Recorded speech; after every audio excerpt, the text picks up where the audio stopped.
Okay, so not all agents work the same. One set of agents are standalone in an office, and there's agents that truly work as a team in an office.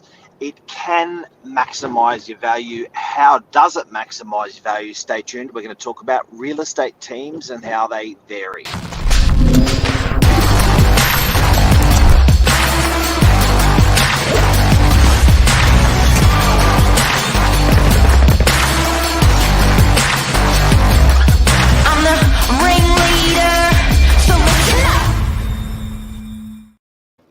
Good morning. Good morning, Bob, Sarge. That's what we do. The old man and the young man's body. How are you? I'm very good. You? Yeah, good.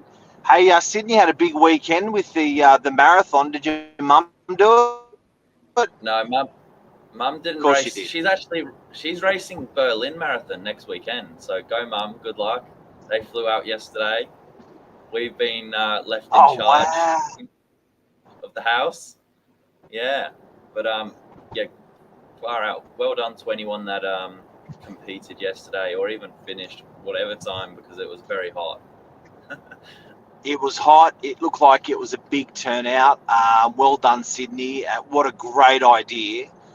Shutting our bridge down and giving it to the pedestrians, the joggers. But it started early. I think it started like 6, 7 o'clock in the morning. Yeah, far out. I bet they needed it. You know, that morning coolness. Yeah, this is like a good topic to roll in. Off that though, talking about armies. We're talking about the Novak army this morning. What keeps and for people that don't know, when you select your agent, often, even though they're in an office or they're in a franchise, they're very alone in the way they do their business. That you do not get a joint force of salespeople with their buyers, most importantly, all through your property. So when you choose that actually will work, all the sales reps work together for the common goal of getting the best price. You can get salespeople that work alone to get you the best price. So you actually won't get the other sales reps or their buyers in that agency through your property. No one actually articulates this because it's not to their advantage. But I think well, it depends. If you're working alone, you're not articulating it. If you're working in teams, you can articulate it. But the question this morning is it putting dollars into the back of your pocket when you're selling your property? And how do you find the agent on the northern beaches or anywhere in Sydney that sort of does that? Yeah, it's a really important question, I think, to ask in front of an agent when you're employing someone to sell your property. Talk about the structure of how's my property going to be represented, who's going to be doing what in the campaign, because it is almost impossible for one person, no matter how good they are, to do the same output in terms of volume of calls, text messages, emails, showing other properties to buyers in the same price range. No matter how big that how good that one person is, a team of people have got such a much greater reach. If you look at like 12 The Strand, we've got a property coming on DY Beachfront, came on Tuesday. 92 inquiries in 24 hours. How possibly can one agent service their existing business, which also entails prospecting, and service those inquiries coming in?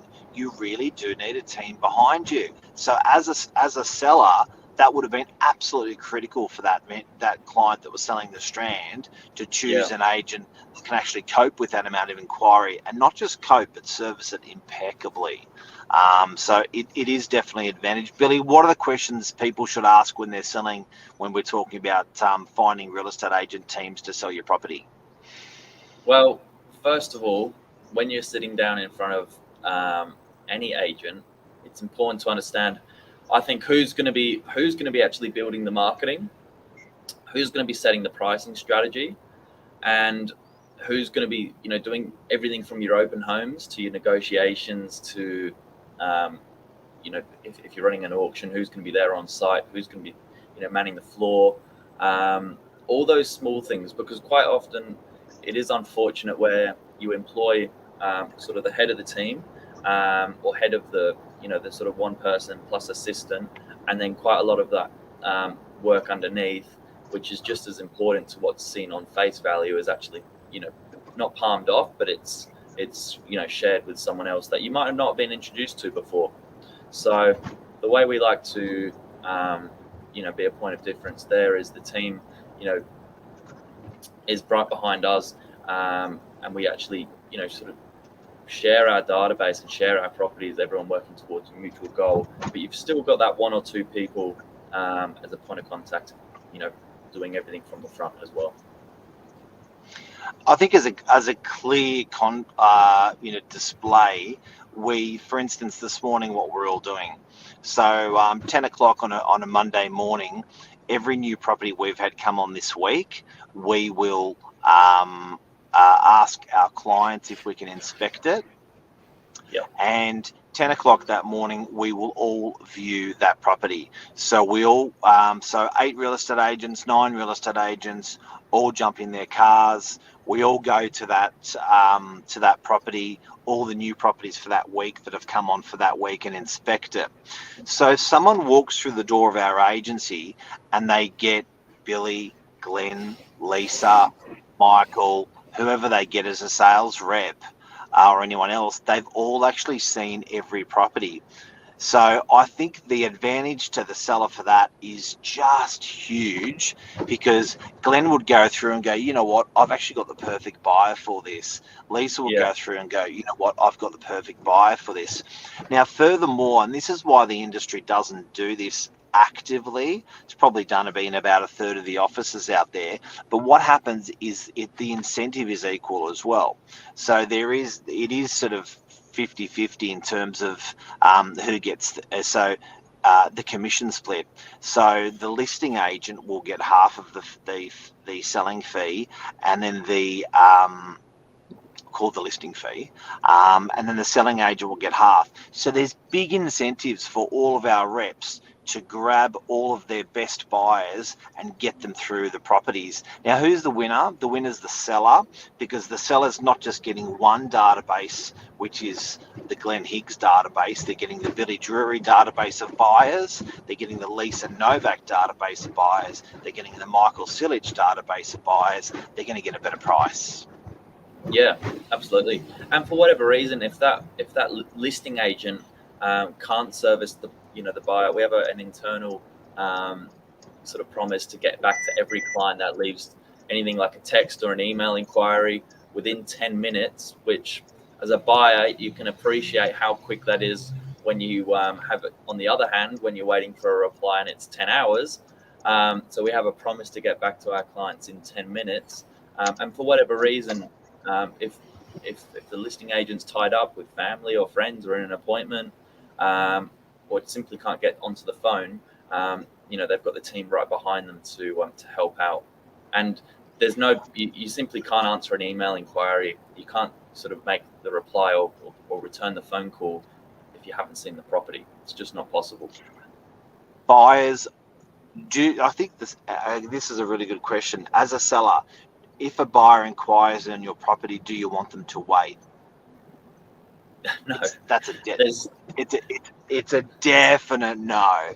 So how do you truly have that level of service so high that when an inquiry comes in, that you can service that email inquiry within 10 minutes? You can only do it when you've got a strong real estate team. And then that goes back to the way they're remunerated. That goes back to them seeing the property. That goes back to them not being a standalone one, operator in the office, but being in that team environment like we do. So anywhere you are in Sydney, if you are a seller, I think it's a really good question to ask your agent. How does that work internally in your office? I certainly know the franchises aren't working together. I've worked in one, and then I often hear look, I'm selling with, the DUI office and the Narrabeen office and the Motorvale office and the Manly office, they're all going to bring their buyers through as well, simply by just if that happens by just sending an email, that's not good enough. So I think we're talking about, having a buyer in your car, they've got $1 million, and then seeing everything that agency's got for sale. That's in a seller's advantage, I reckon. Yeah, absolutely. And the buyers, it's like the bad dating advice that you're supposed to leave the girl on waiting, and then she likes you more. It's not the case. They get really angry and they'll move on. You can make or break a buyer's relationship before they've even got through the front door. The easier you make life for these prospective buyers, the happier they're going to be, the more open they're going to be to making offers, coming onto your auction, bringing their family back for another look. If you make the first experience a nightmare, then forget bringing the family back on the next open home day. It's not going to happen. What's Lisa got to say, Billy? Within the office, it's very harmonious too. It's a beautiful word. It's like a church. There is an enormous amount of transparency.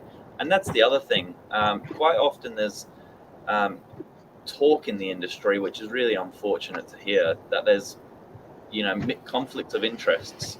And you hate to admit it, but it's unfortunately, it does happen. I think this is another way that you can confidently know as a seller that there is no conflict of interest, because everyone is competing to bring you the best offer and the best buyer, particularly when there's, money on the table. Well, you know what they say, it probably sounds funny, but when I was, hey, good morning, Lisa Kramer, thank you very much. When I was in my little A's, in my running competitions, they always used to say, if you want to do a better time, don't look over your shoulder. So true. Because when people are doing the sprints, if they're looking over their shoulder, they're slowing down. And I think real estate offices are the same. It's counterproductive for the salesperson, and I think it's counterproductive for the person whose property they're selling. When that athlete or that salesperson or that property pro, they just want to be laser focused on getting their best price. So having that sort of harmony in that office and not dog eat dog, super important. If it is like that, that's not the agency you want to choose, or if you're an agent, that's not the agency you want to be in. Yeah, absolutely. But this is certainly something that I would love to see become more of an industry norm, wide, great far and wide, because it's certainly does have its benefits. So in conclusion, if you are a seller, look at how the real estate team is structured from the agent that you're choosing. Look at if you're choosing a one-man band in a big real estate office, or if you're choosing a sales operator that's utilizing their whole team in that big real estate office to get you the best price. That's it. Have a good week. Have a good week, Bob. Everyone have a great week. See ya. See ya.